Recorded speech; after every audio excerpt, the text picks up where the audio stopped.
BFM Business. Innover pour le commerce. Le débat.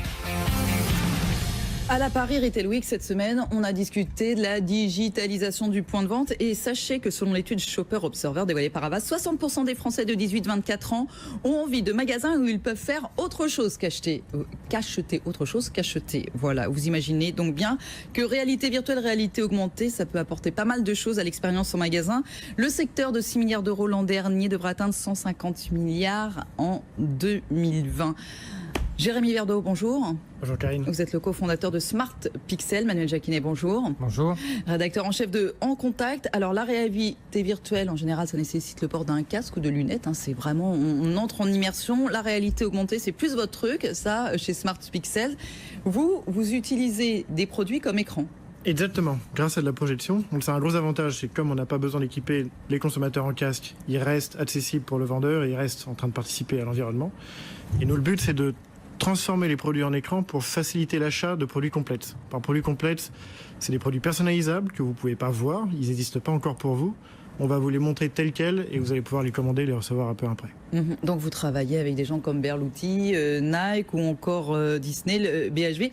Ça sert à quoi? Par exemple, quand vous, sur les tennis, là, quand vous diffusez des couleurs, des motifs chez Nike, sur les tennis Nike, à quoi ça sert? Ça sert que ce qui est vraiment en croissance chez les retailers, c'est la vente de produits personnalisables. Donc c'est le fait que le consommateur va repartir avec quelque chose qui lui est propre. Et le problème, c'est que créer un beau produit, c'est un vrai métier, c'est un métier compliqué. Donc nous, on est là pour aider le consommateur à faire les bons choix et à s'orienter en respectant l'image de marque de la marque chez qui il est en ce moment. Donc vous allez arriver, par exemple, chez Nike, vous allez pouvoir dire, moi je veux telle chaussure, on va vous présenter une chaussure blanche, et vous allez commencer à personnaliser avec de la lumière, si le devant il est jaune, si le logo il est rouge, etc., etc. Et vous allez pouvoir tout choisir. Et on peut la fabriquer après. Et après, vous lancez la fabrication. Donc on imagine bien la personnalisation, le gain de temps et le gain d'argent pour le commerçant. Manuel Jacquinet, ces expériences, il y en a d'autres en France. Réalité virtuelle, réalité augmentée, ça reste une utilisation marginale ou ça commence vraiment à prendre chez les commerçants? Non, je pense que ça commence à prendre parce qu'en effet, le vrai problème, c'est de recréer du trafic dans les magasins, qui est un enjeu terrible. Et donc tout ce qui va permettre au magasin de revenir à un lieu de passage est important. Après, je pense que c'est important si on a déjà fait ce qu'il fallait comme opération préalable pour que l'opération magasin soit enchanteuse. Donc le vendeur en lui-même, l'offre est importante. Mais je prends l'exemple du Club Méditerranée qui par exemple vous permet de comprendre ce que va être le voyage, ou plutôt le séjour aux Arcs ou à tel endroit. Vous allez dans l'agence qui est aux Champs-Élysées, vous mettez le casque et vous êtes dans le village et vous faites du ski. Et j'avoue que j'étais un peu sceptique quand j'y suis allé, et quand je l'ai vu, clairement, ça donne envie d'acheter le voyage. On est dedans et on entend le bruit de la poudreuse et on a même un choc, c'est-à-dire qu'on est en train de descendre la piste à Cime-Caron et là on va tomber dans la poudreuse, donc c'est quand même assez hallucinant. Je disais un spécialiste qui disait l'année 2016 pour cette réalité virtuelle, cette réalité augmentée a été l'année de l'évangélisation, l'année 2017 est celle de la démocratisation. Est-ce que c'est votre point de vue, Jérémy Verdeau, sachant que vous refusez des clients, vous avez trop de demandes? Alors, je pense que vous avez totalement raison sur le plan que, au début, la réalité virtuelle, la réalité augmentée, c'était quand même l'affaire de curieux qui voulaient essayer.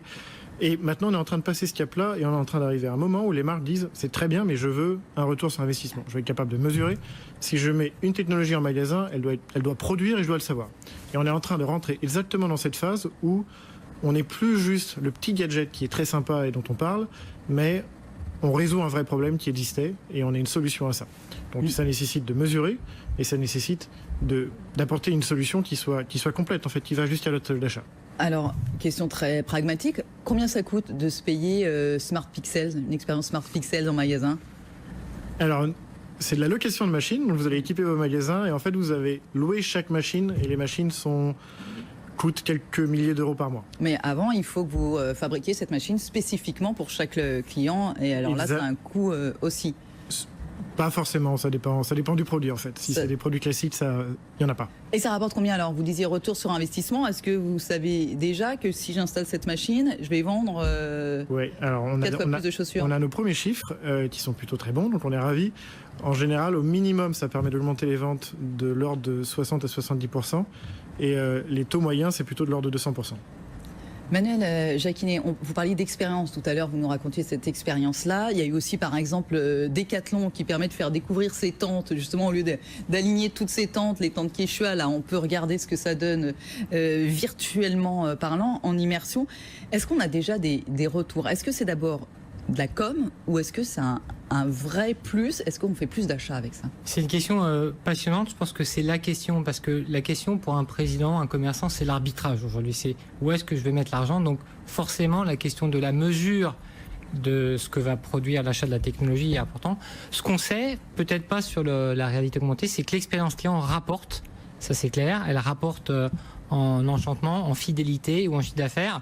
Mais il y a cette partie-là, expérience, effectivement, en magasin. Mais est-ce qu'on ne peut pas utiliser cette réalité virtuelle, cette réalité augmentée aussi en back-office, finalement? C'est un très bon exemple. Moi, j'étais hier dans une entreprise qui vient de lever 1 million d'euros, qui s'appelle iDéménager, et qui permet à une start-up de permettre à quelqu'un de choisir un déménageur sans qu'il y ait la visite du déménageur. Donc, en fait, l'entretien, la visite du déménageur, et on y substitue la visite d'un commercial par téléphone qui fait passer une caméra ou Hangout ou un outil de smartphone. On fait la visite de l'appartement, on remplace la visite du déménageur. Ils font 50% de croissance par an. Donc 30 minutes dans le temps de quelqu'un pour préparer quelque chose, ça fonctionne. Il y a beaucoup de réticence parce qu'on croit que c'est des gadgets et en fait il y a une prime à tester. Ouais, c'est ça. Je crois que chez Intermarché, par exemple, aussi à certains endroits, ils testent la mise en rayon virtuellement, justement, pour éviter toute cette mise en place très rapide. Et chez Decathlon, en fait, le vrai sujet, c'est comment on peut élargir l'offre alors qu'on n'a pas beaucoup de mètres carrés. C'est exactement ce qu'on racontait, effectivement, avec toutes les possibilités d'offres de chaussures. On parlait de Nike, mais ça peut être Berluti ou bien d'autres. Dernière question rapidement, Jérémy Verdeau. Du coup, c'est quoi pour vous l'étape d'après, une fois, parce qu'on a presque l'impression, ça y est, ça c'est en place, ça marche, ça prend. Vous disiez, l'étape d'après, pour vous, c'est quoi?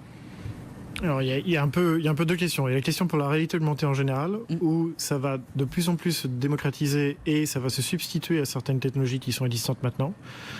Et on va être très curieux de voir ce qui va arriver, parce que c'est difficile de savoir. Pour nous, pour Smart Pixel, le but, c'est de maintenir une offre une offre d'achat qui est complètement intégrée. C'est que on va pas juste être là pour attirer l'attention ou vous présenter le produit dont vous avez envie. On va vous accompagner du tout début jusqu'à la fin, jusqu'au moment où vous allez le recevoir. Donc le but, ça va être de s'étendre et de créer pour nous des flottes de petits pop-up stores qu'on installe qui permettent aux marques d'accéder à des zones où ils n'avaient pas de magasin et où ils peuvent avoir de la chalandise. Et par exemple, vendre des baskets sur un stade ou sur un skatepark. Exactement. C'est exactement ça. Vous voyez, ça se rejoint. Merci beaucoup, Jérémy Verdeau, cofondateur de Smart Pixel. Manuel Jacquinet, rédacteur en chef de Merci. En Contact.